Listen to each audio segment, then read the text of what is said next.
और साथ ये भी कि एक तरफ भारत का जंगी जुनून और दूसरी तरफ अपने फौजियों को 2 वक्त का खाना तक नहीं दे रहा है।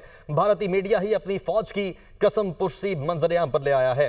पाकिस्तान को जंग की धमकियां देने वाले भारत के फौजी 2 वक्त के खाने के लिए गांव वालों के मरहूने मिन्नत और उनके हाथों में रोटी मांगने का कटोरा लिए बैठे हुए हैं। जंगी जुनून में पागल भारत अपने फौजियों को 2 वक्त का खाना नहीं दे सकता।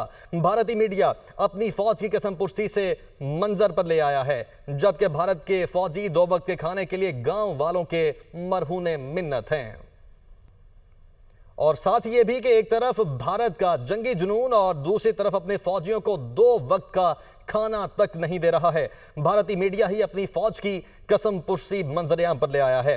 पाकिस्तान को जंग की धमकियां देने वाले भारत के फौजी 2 वक्त के खाने के लिए गांव वालों के मरहूने मिन्नत और उनके हाथों में रोटी मांगने का कटोरा लिए बैठे हुए हैं। जंगी जुनून में पागल भारत अपने फौजियों को 2 वक्त का खाना नहीं दे सकता।